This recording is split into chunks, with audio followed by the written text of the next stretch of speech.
Good morning, everybody. We'll get started here in a little less than 2 minutes.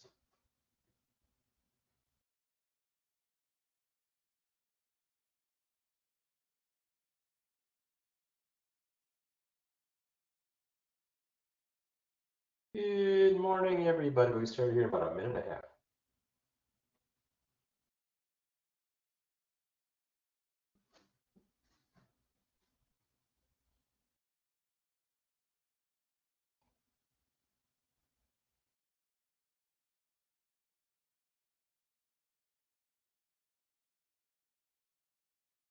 Good morning, everybody. We'll get started here in a little less than a minute, or a little over a minute.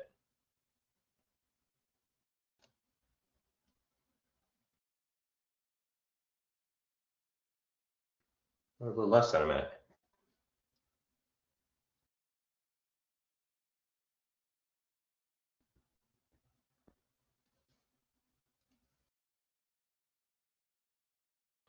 Good morning, everybody. We'll get started here in about 30 seconds, getting the last stragglers in here.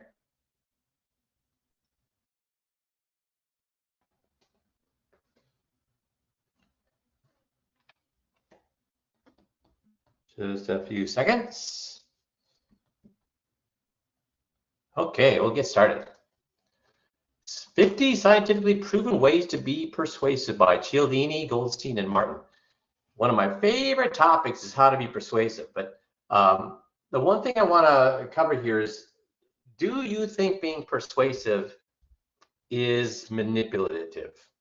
See, that's where people get confused when they think being persuasive is manipulating people. No, being persuasive is, because it is impossible to sell ice cubes to Eskimos. You cannot sell ice cubes to Eskimos. In today's world, people are way too sophisticated for that. Even the most unsophisticated people are too sophisticated for that. Being persuasive is talking in a way that gets people to understand what they really want. So we're going to talk about 50 scientifically proven ways to be persuasive. So the 6 universal principles of social influence, the one that Cialdini discovered, was number one, reciprocation. We feel obligated to return favors performed for us.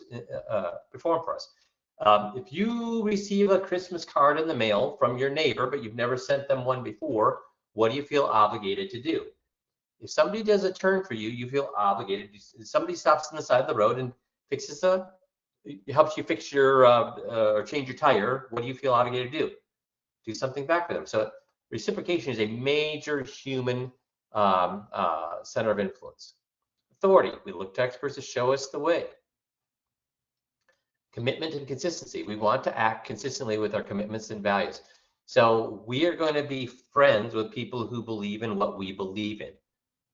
We're going to be friends with people who we can count on. We're going to be influenced by people who don't blow with the wind, but instead stay and stick with their convictions. Oops. Scarcity. The less available the resource, the more we want it. Even when we know somebody is playing a game with us, when they say there's only 5 left, what's our natural inclination to do? Grab one. Even though we know there's probably 100 there, and they say there's only 5 left, we're thinking, just in case, I should get that thing. So scarcity is a major, and obviously imagine back to caveman days, why that's such an ingrained center of persuasion in our brains. We don't want to be left with nothing. So we always will act, even against our own best interest, when scarcity gets involved. Liking, we just talked about this a little bit more when we talked about commitment consistency. Liking is also, the more we like people, the more we want to say yes to them. We like and trust people who are similar to us. And social proof. We look to what others do to guide our behavior. That's been the rise of the 5-star reviews, Google reviews, Amazon reviews. We look to others to decide what we should buy, for better or worse. So those are the 6 big ones. When people are uncertain about a course of action, they tend to look outside themselves and to others around them to guide their decisions to action. So here's a question for you. How many Google reviews do you have for your practice? Have all of your clients given you a Google review?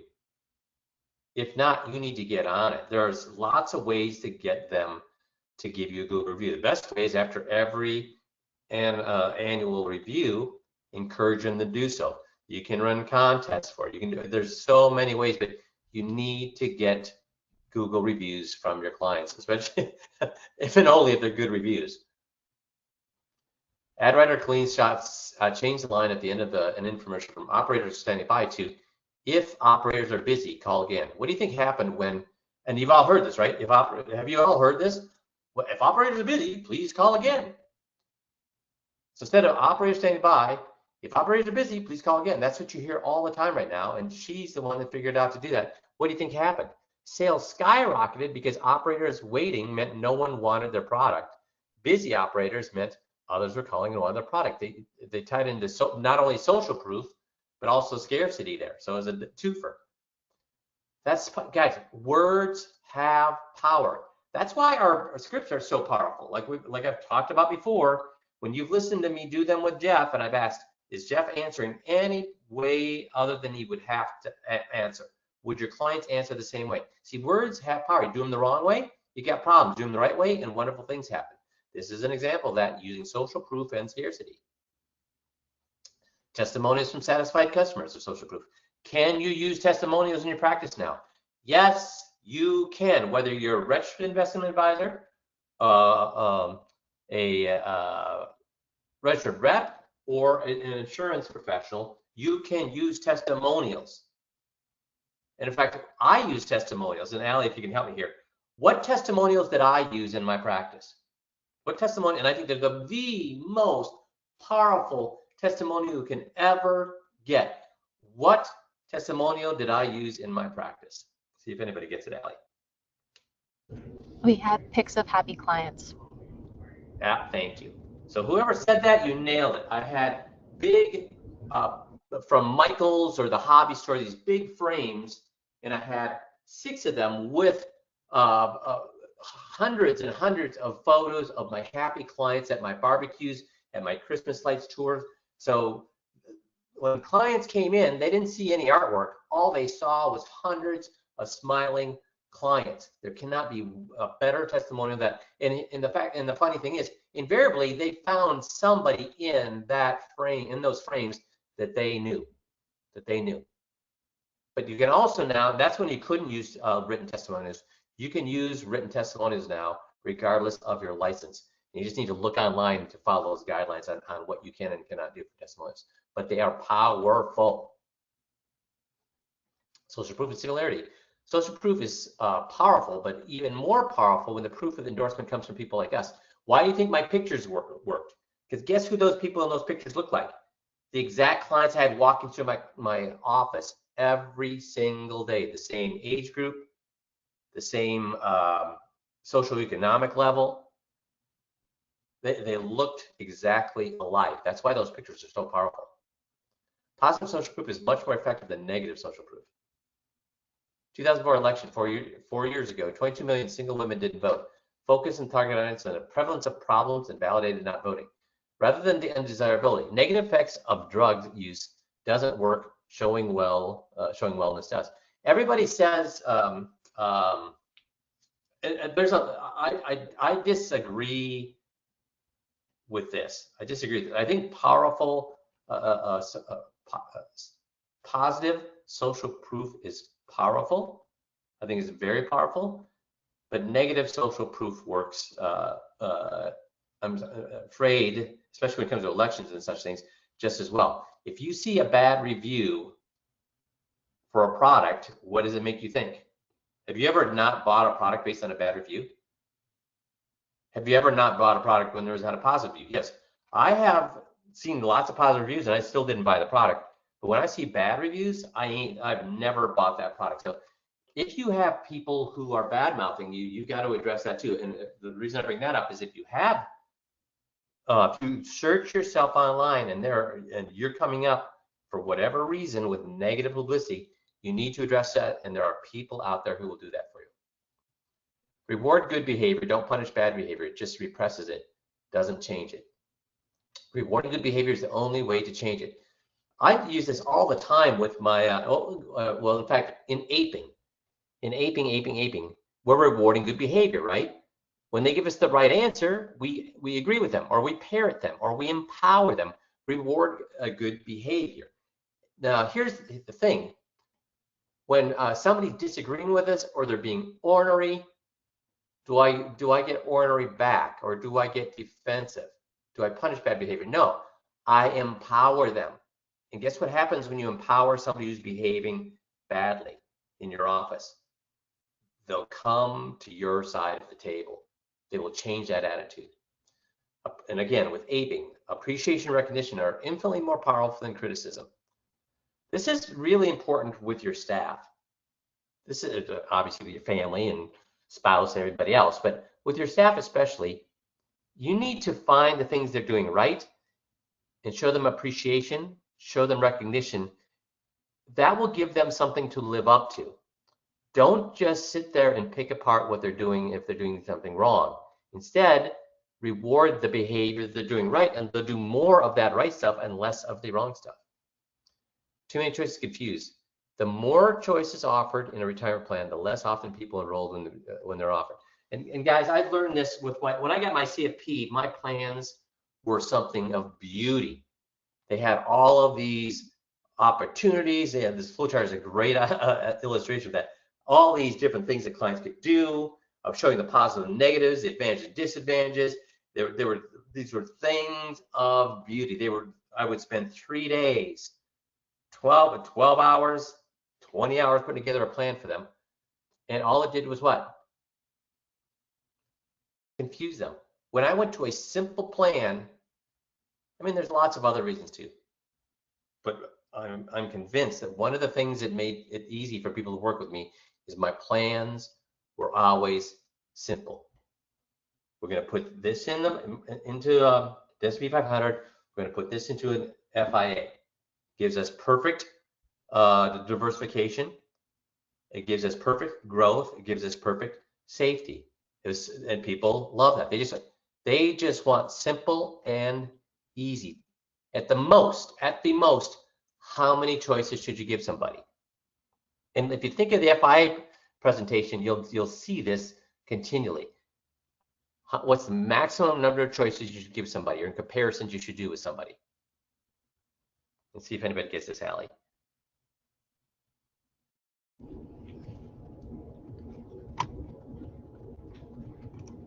How many? What's the maximum number of choices you should give somebody? Is everybody being shy today? No, my mic wasn't loading. 3. Oh, sorry. So what's the number they're giving you? I have multiple numbers of 3. 3. Yep, 3. Everybody got it right. Perfect. And do you see that in the FI presentation? All over the place. We have guaranteed, we have the market, we have the Warren Buffett. I mean, you see that all over the place in my presentations. 3 is the most that you can do. Participation dropped 2% for every 10 options offered. Participation rate zoomed when only 2 options were offered. The more. So when companies were giving people 10 or more choices, participation dropped by 2%. When they gave them only 2 options, they went up. Now, that seems, you would think it would be the opposite of that, but it's not. Because when you give people 10 options, they get confused. And when they're confused, they just say, forget it. I'll think about it later. I don't have time to look at this. 2 options is like, oh, there's a good one, there's a bad one. I'm doing the good one. So you'll notice that in my presentations, we always keep it to 2 or 3 comparisons, 2 or 3 offers, 2 or 3 things for them to look at. Don't give people too many choices. It confuses them. People don't value free stuff. Instead of offering a free software program, offer a $100 software program at no cost to you. Do we use this? Yes. Do we ever offer people a free consultation? No. We never offer them a free consultation. They go to a seminar, they go to a webinar. We do not offer free consultations. What we do is we offer them what? What do we offer them?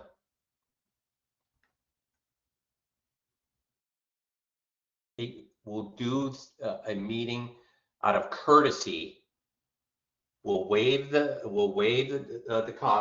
cost of a meeting as a courtesy for them spending time with us on the webinar, for them spending time with us at a seminar. So we're going to give them a meeting with us as a courtesy for the time that they invested in us. We're going to invest it in them. We do not give free consultations. Free is bad. Put a value on the items, your bonuses, and free stuff. If you offer a high, middle, low, if you offer a high price premium product, $1,000, your medium price one is $350, would seem like a bargain. So this is not, that doesn't really apply to us as much, but it is a principle of persuasion. Also, give a comparison to something higher to reinforce the value of your offer. Fear often paralyzes. Fear-arousing communications usually stimulates an audience to take action to reduce the threat. Fear-arousing communications usually stimulates an audience to take action to reduce the threat. However, when the fear-producing message describes danger, but the audience is not told of a clear, specific, effective means of reducing the danger, they may deal with fear by blocking out the message, denying it as it applies to them. So we don't use fear. Fear is a true motivator. What do we use? What's the main visceral emotion we tap into with the 21-point checklist? Is it fear? No, it's anger. It's anger. They get mad at their current advisor. So we do not use fear. A lot of advisors try to do fear. Even when we talk about, for example, if they have too much at risk, do we show them how much money they can lose? Or do we show them what they're missing because their advisor is withholding information from them?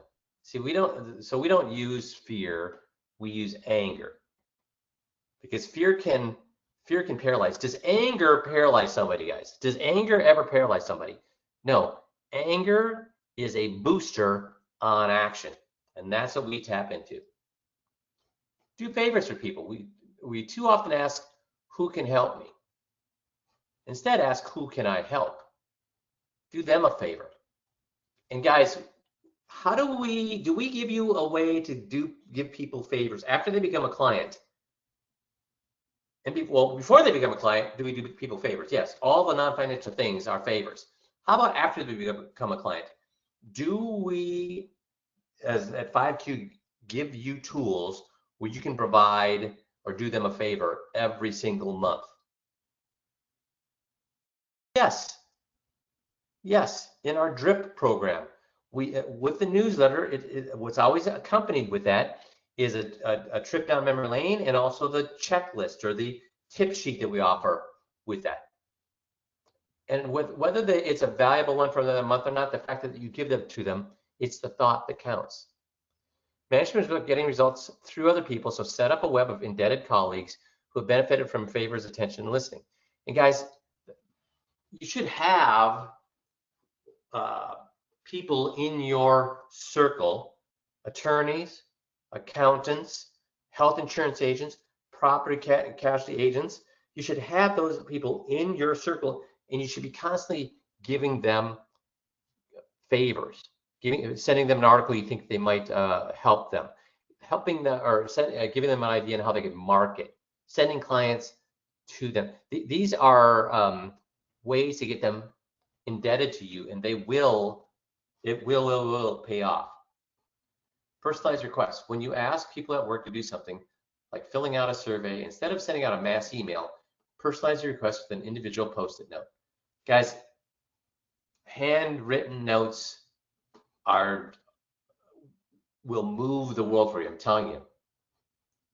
Giving gifts. Gifts are appreciated much more if they have three qualities: significant, unexpected, personalized. So I really concentrate on the unexpected, because if people know they're going to get a gift, then people expect a gift for Christmas. They expect a gift for their birthday. What they don't expect is a gift when they become a client. So remember, when did I send out my welcome kit to my clients? The minute they walked out that door, within 1 hour, that kit was prepared and personalized to them and sent out that very day. So hopefully they'd either get that, in best case scenario, they'd get that gift the next day in the mail. At worst case, 2 days in the mail. because that immediately tells them they made the right decisions. It prevents them from having thoughts of, did I do the right thing? Buyer's remorse prevents that. So the other thing you can do with unexpected gifts is that I look at this is handwritten notes. I look at it as an unexpected, personalized, and significant gift. Why significant? Because how many personalized notes have you gotten in the mail in the last year? So it's significant, it's unexpected, and it's personalized, obviously, if you're writing it to them. No strings attached. To increase the sense of obligation to reciprocate, act first with no strings attached. How do we do that? All of our non-financial is what? No strings attached. For example, you give a donation to a charity or a candidate at a party you're giving, announce it, but indicate that there's no expected quid pro quo. Other donations will increase. So if you want to help a candidate, you give money, let people know it, but you don't tell other people they should do it as well.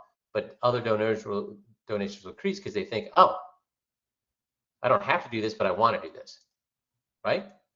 But the way we do it is with our non-financial, and they want to reciprocate. Get agreement with a principal. Do you believe in safe driving? We do this on each of the 21-point checklists. Why do we have a power of attorney? Why is that a good thing? Why do we have a medical healthcare power? Why is that a good thing? Why do we have a property casualty insurance? Why is that a good thing? Why do we have a diversified portfolio? Why is that a good thing? We get agreement with the principal up front. And once you get that agreement, make a small request, consistency will work in your favor. Will you put up a small safe driving sign in your yard? So they've done, these are what they're talking about here. These are all principles that they've used in general in population. I'm telling you how we can use them in the 21-point checklist, or not how we can, how we do. So when they would knock on somebody's door, they say, do you believe in safe driving? People say yes. And then they'd say, will you put up a small safe driving sign in your yard? Then they come back next week and ask to put up a bigger sign, and guess what? People would say, yes, you can do that. Where if they didn't get this agreement up front, just knocked on the door and said, hey, we think the street is unsafe. Can we put a sign in your yard? Most people would say no. Instead, when they said, do you believe in safe driving? And people say yes, then they say, can we put a small sign in your yard? And once they agree to the small sign, then they can agree to the big sign. And how do we use this? It's kind of a foot in the door, isn't it? Because how do we proceed through the 21-point checklist? Does anybody want to leave the current advisor because they didn't do the non-financial things? No. Well, some do. The wife does, but not the first time, not the first thing, not the first thing. So when we do the first thing, no. When we talk about the will and trust, no. When we talk about the power of attorney, no. When we talk about healthcare power of attorney, it's some sort of thing. When we talk, see, it starts to build. We start small and becomes bigger. The issue becomes bigger and bigger and bigger. By the time we get to the end, guess what? They all want to leave the current advisor.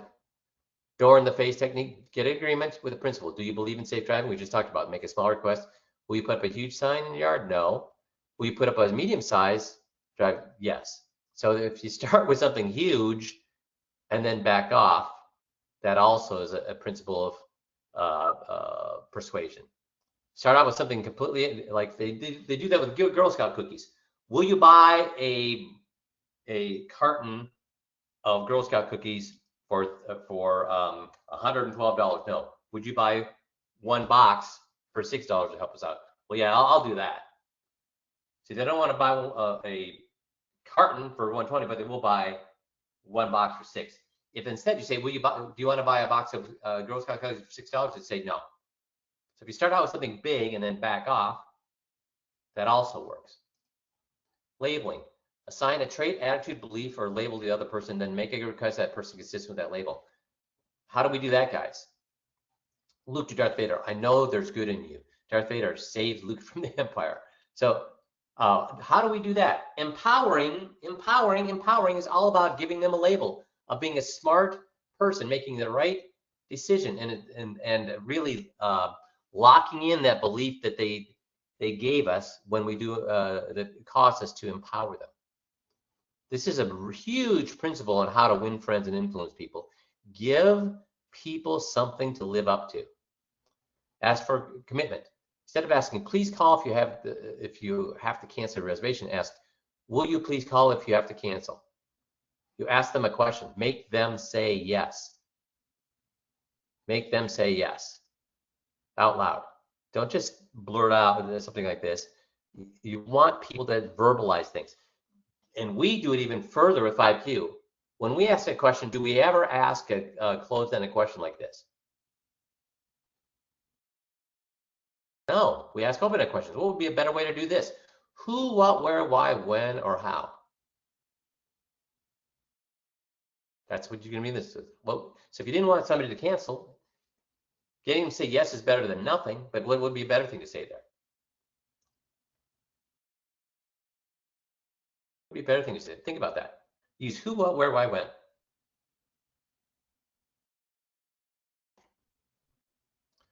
How would you like to contact us if you have to cancel? How would you like to contact us if you cancel? And if you want to make it easier for them to say, how would you like to cancel? How would you like to contact us if you have to cancel? Would you rather text or would you rather call us? But then they're going to actually say more than yes or no. They're going to actually have to verbalize that, which means they're less likely to cancel. If yes is good, that open-ended question with an open-ended answer is going to be better. Write down your commitments. Writing down your goals and commitments strengthens them. That's why if you, a lot of dentists don't do this anymore. They're missing the boat. If you dentists don't want you to cancel, they should have you write out your next appointment reminder card in your own handwriting, and they should mail that out to you. Most don't bother doing that now. It's all through text. No wonder people are canceling left and right to them. When you write down your goals and commitments, you can strengthen them. So dentists, if they don't want people to cancel, should at the end of the appointment have them write that out in the card, reminder card, and they say now, and we'll mail that out to you. And then when you get in the card, you're like, oh, there's my handwriting. I committed to this. I guess I need to go. For you and others too, people make judgments about themselves based on observations of their own behavior, and they infer more about themselves based on actions other than notations. So when people write things down, that's a huge motivator for them to follow through. Behavior changes. Ask someone who doesn't like you or opposes you to do you a favor. If they do it, they will like you better. This is such a, it seems weird, and actually Benjamin Franklin was the person really was the first person to put this down in writing. What he did is he asked one of his major political opponents that he said, I heard you have an awesome library. Could I ask you for a favor? I heard you got the edition of this, whatever book it was, and could I borrow it? And the guy let him use it. He lent it to Benjamin Franklin. And from that point on, they had a totally different relationship. This is a weird thing. You'd think if somebody would do you a favor, because we talked about reciprocation earlier, if somebody does something for you, then you feel obligated to do something back. But it's funny when somebody does something for you, especially if it's something small and does not cost them anything. And lending a book, did that really cost them anything? No. Especially back then, because books are so valuable, nobody would forget to return a book. I mean, that's you. Back then, that was not the case. Maybe nowadays, but so if you can ask for a favor and the person does that, it makes them more obligated to grant you more favors in the future. Odd, but true. See, people are motivated to change their attitudes in ways that are consistent with their behavior. If they've helped you once, they feel like they should help you again. Otherwise, if they didn't help you, it'd feel like they were not being true to themselves.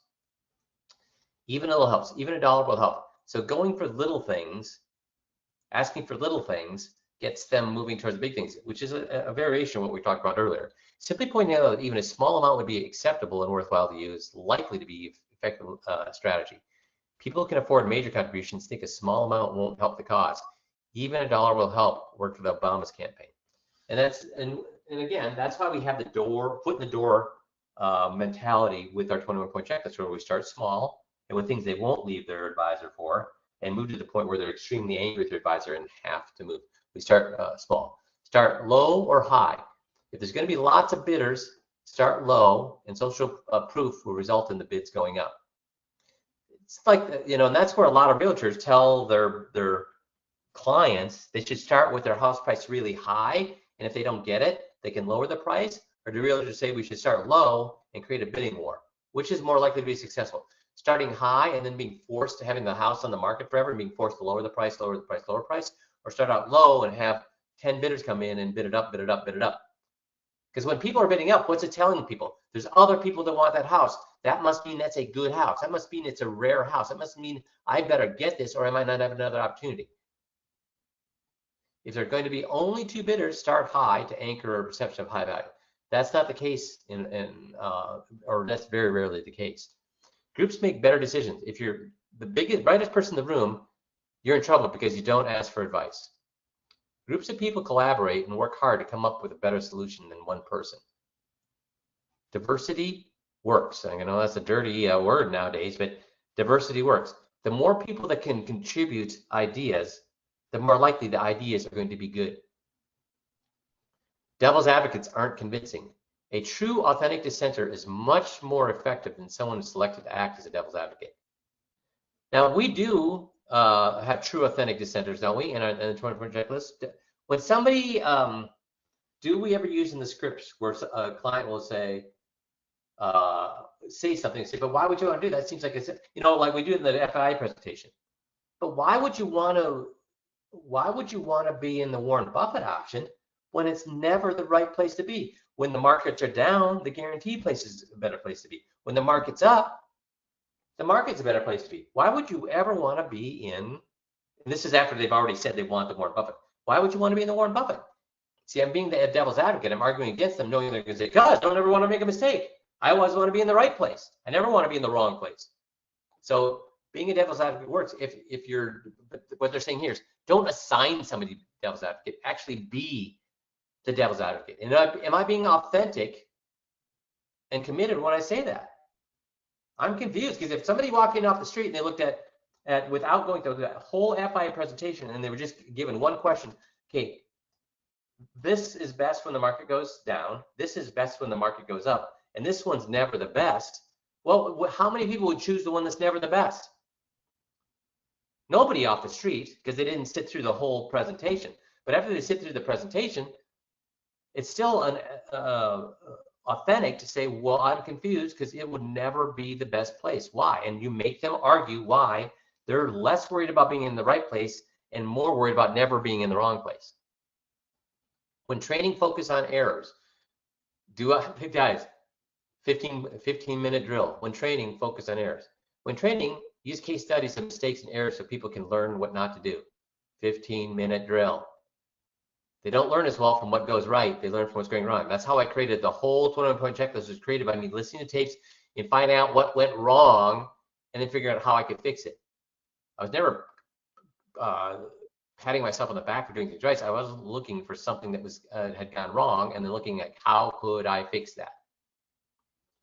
Turn a weakness into strength.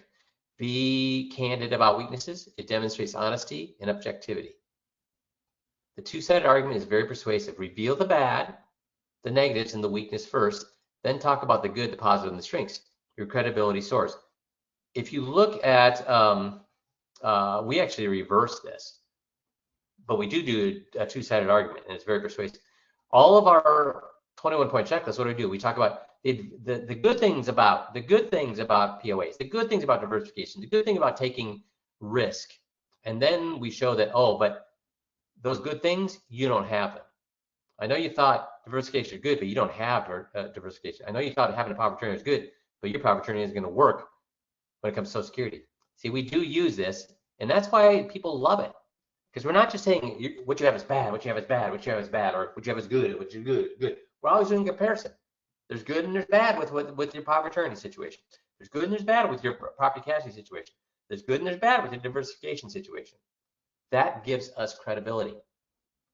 Take blame. Do we fall on the sword when things happen? Yes. When I forget to ask an open-ended question, or ask an open-ended question that's so hard they get it wrong, I take the blame. Because whose fault is it they answer that question wrong? Me. I didn't give enough information up front for them to answer that question right. So I will fall on the sword and take the blame. I take responsibility. Even though it was their mistake, I take responsibility. Don't blame, here's another different take on that. Don't blame outsiders, factors such as economy, luck, or competitors. It's not credible. That's for yourself. You have the buck always lands with you. Find similarities. Potential clients, targets of persuasion are more receptive to sale pitch from those who share similarities, such as names, beliefs, hometowns, alma maters. People want to work with people just like themselves. Pointing out similarities can be the first step in resolving potentially ugly conflicts with coworkers and neighbors. We do that in that I say I only work with what? People who are retired. All my clients are retired. I don't have people who are preparing to retire. I only have people who are retired.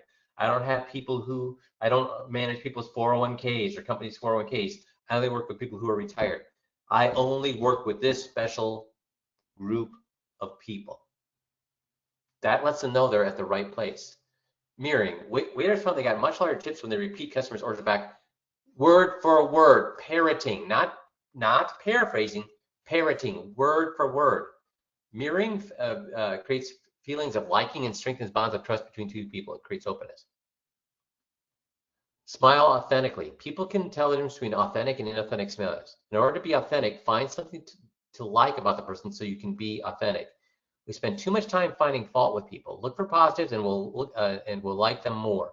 Smile more authentically. I'm going to be talking about a book I just read, The Myth of Charisma, and he actually spends a whole chapter on how to smile authentically. The smile is such a power. Ugly people become beautiful with smiles. People we don't like become likable when they smile. But the smile has to be authentic. We're going to spend a lot more time talking about this in one of the future calls. Exclusive information. Because of the scarcity principle, people will pay more for a product service they perceive to be scarce. So do we have a script when people want the 21-point checklist? Do we have a script to have the client tell us why they can't take it home with them? And when they tell themselves they can't take it home with them, that makes them want it more. They'll pay even more for information about scarcity came from exclusive and truthful source, not generally available to the rest of the public. If you pass on information that is uniquely known by you but fail to point out the exclusivity of the information, you could be losing an opportunity. Guys, giving them the 21-point checklist and then is going to hurt you because they're going to take that information back to their current guy.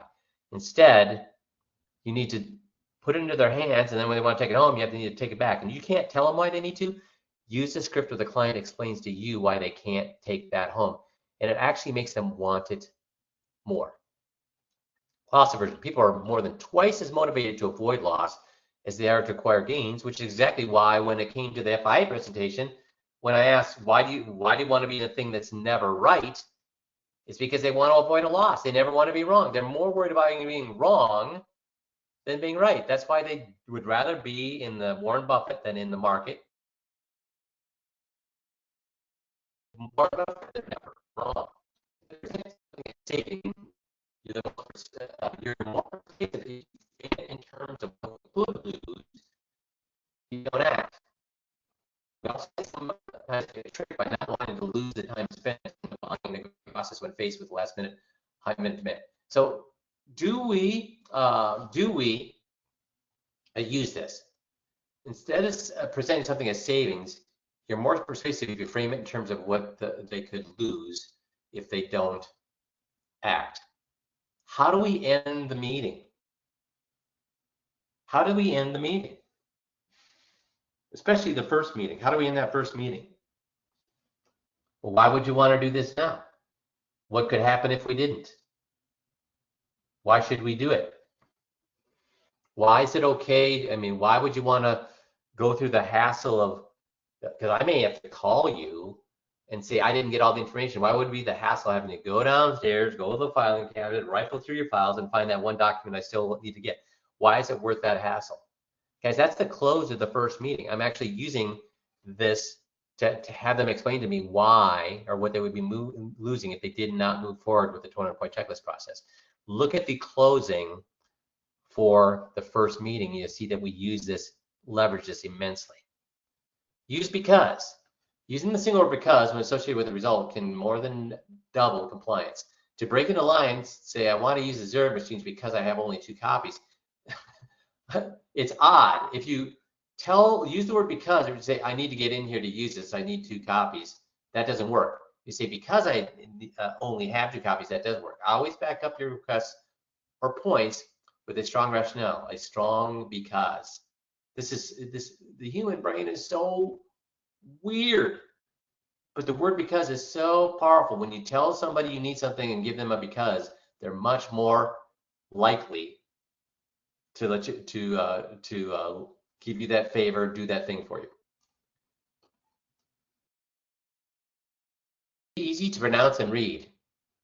Company names, stock symbols, people should be simple and easy to read. People have a greater affection for words that are easy to pronounce. Persuasiveness of a handwritten message is influenced by the quality of the handwriting on an easy to read font face. So, or use an easy to read font face. So guys, how I use this is actually just not even in the written word, but when we talk about diversification, we use the word correlation, which is a fancy schmancy word, and that's what I actually say. Now, fancy schmancy is correlation is a fancy schmancy word for don't put all of your eggs in one basket. And what do we mean by don't putting all of your eggs in one basket? And let me explain to me. So correlation means what? This. And then I also walk through correlation and tell them why they actually use that word correlation. So I turn the complicated into simple, which keep it simple, stupid. No jargon, no big words, which we just talked about with correlation. We're leveraging our assets, establishing strategic alliances to create a robust knowledge center with a customer rule business structure by using marketing technology to maximize human. What is that? No, we're consultants. That's simple and easy to understand. And remember, Jeff used to talk about the study where they looked at these big, huge law firms that would do class action lawsuits against huge corporations. Millions of dollars were on the line. And they said, if we're going to use an expert witness, what kind of expert witness is the jury going to be influenced by? Is the jury going to decide, I'm going to believe that person? And at first, what these law firms thought was it was how many degrees they had, where they went to college, how many papers they'd written, how many books they'd written. It ended up that was all wrong. The person, the expert that they believed, it had nothing to do with their qualifications. It had to do with their ability to explain a concept in easy to understand way. So the easier, more understandable you are, the more believable you are. Rhyme and climb. Don't tell, sell, preach, or teach. People remember rhymes. Caution and measure will increase your treasure. Caution and measure will win you riches. Not caution and measure will win you riches, but instead caution and measure will increase your treasure. That's why I used rhymes all the way through. But the one that just popped in my head is don't tell, sell, preach, or teach. How many of you can remember that and still remember that? Because it's in a rhyme. I suggest that when it makes, that's what suggests that when marketers have, I don't know, that got dropped off there, I'm sorry. When marketers use rhymes, and think about all if you go through your head, you'll have tons of rhymes in your head that you would never remember the actual point without the rhyme. So anytime we can do this is a good thing. Perceptual contrast. Baseball players swing a heavy bat on the deck circle so the regular bat will feel lighter in comparison. Prior experience colors perception. High-end hot tub costs $15,000. Having it is like having an extra room in your house. Sales went up by 500% because people compared $15,000 to the cost of a $50,000 bedroom, or a swimming pool, or whatever. See, if you give them a comparison, they're going to say, oh, well, that's far better than that. Where do we use that? We use that same exact thing in the FIA presentation when we're comparing the high costs of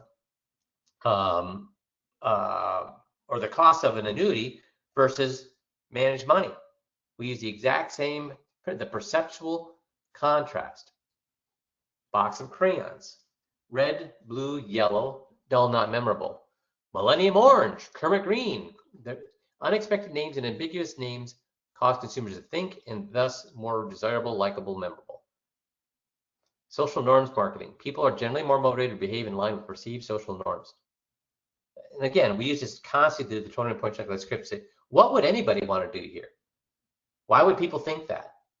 See, I'm getting them to explain why the people around them would make the same decisions they're about to make. When you send a message accompanied with some evidence of social norms, because people do not have accurate perception of social norms.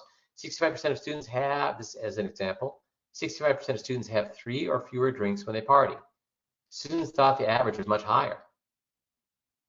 By doing that, it showed people they were allowed to have 3 or more or fewer drinks.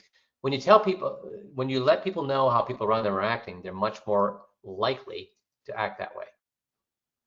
Mirrors reduce theft. People tend to act in ways that reinforce the image they want to have of themselves. Therefore, put a mirror on the wall so people can see themselves and they'll act as if they are being watched by themselves. A mirror in a stockroom reduces theft by 50%. So some of these are not in applicable to us, but in a roundabout way they are. And then again, when I'm doing the FIA presentation, I'm constantly talking about why do so many of my clients then choose the Warren Buffett option? Why do clients choose that inevitably? And then they explain. They're like, oh, everybody must be thinking like I do, that this is what they do, and they do this. Emotions affect decision making. When people are in emotional state, especially being sad, no. Well, I'm going to say, especially when being sad, it affects their decision making. When in emotional state, people are persuaded to do things they would not do when in an emotional state. When in an emotional state, anger, people do things they would not do if they're in a neutral state. If people are in a neutral state, but so they think, oh, yeah, I guess I'm paying too much in fees. I better take care of that. Oh, I'm paying too much in tax. I better take care of that. Oh, I'm not as diversified as I should be. I better take care of that. That's unemotional. That's why they stay with their current guy. If we want them to move, we need them to be angry at the current guy. That's why I got people to leave their current advisor, even though their advisor was their son's. That's why I got people to move money, and advisors have gotten people to move money when they're on vacation. Because when they're on vacation, their vacation was being ruined because they were still so angry at their advisor. They wanted to take time off during vacation to get the paperwork done to move that money. So don't send that email when you're angry or emotional. And then the opposite side, we need to be really careful that we don't fall into that situation where we will act in a way that we'll regret if we're emotional. We actually utilize the 200-point checklist, but we don't want to have it used against us in everyday life. Concentrate, be skeptical. When people are tired or distracted, they're more easy to persuade. When you have to make different important decision, concentrate, eliminate distractions, stay alert, calm, and remain skeptical. Give them coffee. Caffeine makes people awake and makes them more alert. We have that in our WOW system, right? In the make your sales pitch, if it's good and well reasoned, or a presentation when people are more alert, in the morning after coffee, for example. Face-to-face is by far the most effective communication. Voice inflection, gestures, nonverbal communication can be very effective. If you can't meet face-to-face, use a video conference or video chat. Get to know someone via Facebook picture and profile before. So this is a good thing to do before you meet with folks. Get to know them before you even meet for the first appointment. But I love getting together with people face-to-face. That's how you can effectively bond them to you. Emails do not convey emotion and can be easily misunderstood. Know the culture. Individualistic cultures, we don't need to worry about that. So guys, I'm throwing all these things. I guess the main thing I want you to take from this is we have thought and used so many of these tools in the 21-point checklist, in the FIA presentation, so that you don't have to. Because trying to go back and research and do all these things is going to take you a couple years. It took me 2 years on my own, and then another 2 years working with you guys to work out the bugs. So it took me 4 years to do this, but it works just as well today as it did in 1990. or 1990, no, not 1990, in the year 2000, in 1997. Please utilize these tools. There is science that is backing them that gets people to move the direction they need to move to get in a better situation, because you are a far better advisor than their current advisor is. You're going to give them far more attention in holistic ways than the current advisor who just wants to manage their money. So use these tools to build your practice. Okay? Thanks, everybody. You have a great rest of the week. We'll talk to you all next Monday. Thanks, everybody. Bye.